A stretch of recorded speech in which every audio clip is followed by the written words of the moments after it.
Alors, nous allons voir la déclaration d'intégration.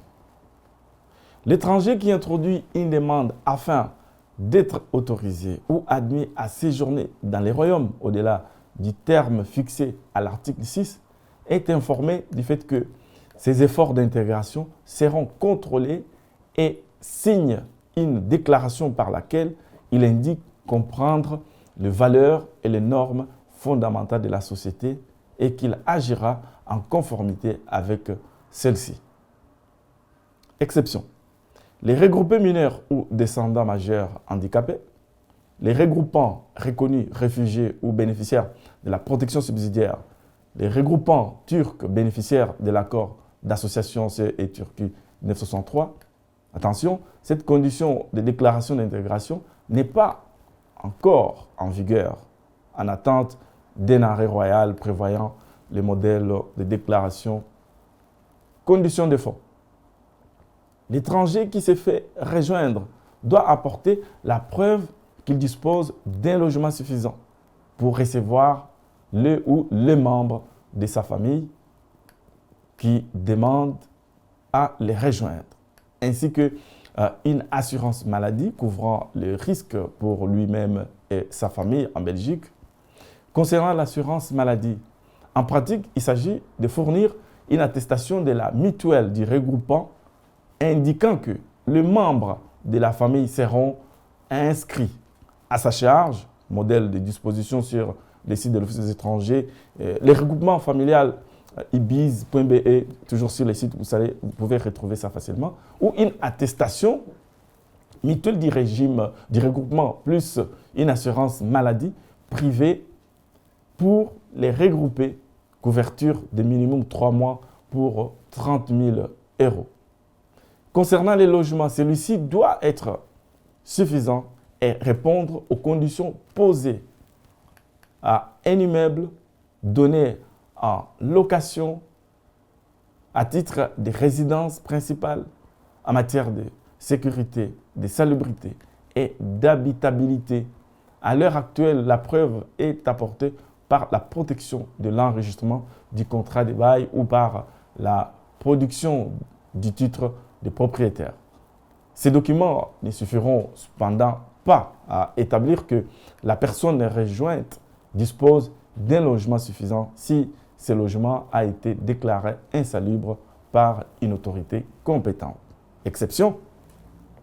Alors, les conditions de logement et d'assurance maladie ne s'appliquent pas aux parents d'un MENA reconnu réfugié ou bénéficiant de la protection subsidiaire, aux membres de la famille d'un étranger reconnu réfugié ou bénéficiaire de la protection subsidiaire lorsque les liens de parenté ou d'alliance est antérieur à l'entrée de cet étranger en Belgique et pour autant que la demande de regroupement familial ait été introduite dans l'année suivant laquelle la décision de reconnaissance ou d'octroi du statut a été prise en considération. L'étranger qui s'est fait rejoindre doit apporter la preuve qu'il dispose des moyens de subsistance stables, réguliers et suffisants pour subvenir à ses propres besoins et à ceux de membres de la famille pour ne pas devenir une charge pour le pouvoir public. Les moyens de subsistance doivent être au moins l'équivalent à 120% du revenu d'intégration sociale.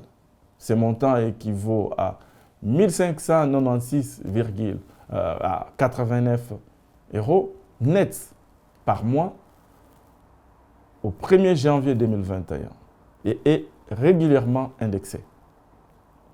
Les régimes d'assurance complémentaire, revenus d'intégration, supplément d'allocation familiale, l'aide sociale financière, les allocations familiales et les allocations d'insertion professionnelle et les allocations de transition ne sont pas prises en considération dans les calculs. Sont donc exclus de ces calculs l'aide sociale, financière fournie par le CPS, les revenus tirés d'un contrat de travail, article 60 CPS,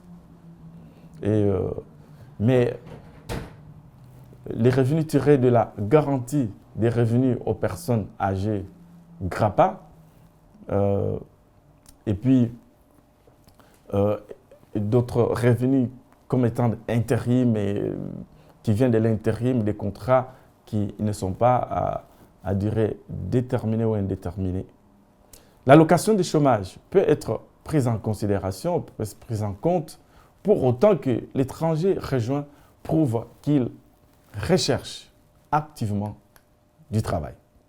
La recherche active d'emploi n'est pas exigée lorsque les regroupements en est dispensé en vertu de la réglementation sur le chômage. Sont prises en compte les allocations de remplacement des revenus et d'intégration pour personnes handicapées. Tempérament, si la condition relative aux moyens de substance n'est pas remplie, l'Office des étrangers ne pourra pas rejeter d'office la demande. L'administration doit procéder à un examen concret et individualisé en fonction des besoins de la famille, des moyens de substance nécessaires afin qu'ils ne deviennent pas une charge pour le pouvoir public. À cette fin, il est vraiment conseillé de remettre à l'administration tous les documents et renseignements utiles afin de déterminer les ressources et les besoins de la famille. Attention, la Cour de justice de l'Union européenne a précisé dans un arrêt du 3 octobre 2019 que la provenance des ressources n'était pas décisive, mais bien leur caractère durable et suffisant, compte tenu de la situation individuelle de l'intéressé. Lors de la demande de renouvellement du titre de séjour, l'administration doit tenir compte non seulement des revenus du regroupement, mais aussi de ceux de membres de sa famille, pour autant qu'il ne s'agisse pas de l'aide sociale. J'ai dit et je vous en remercie.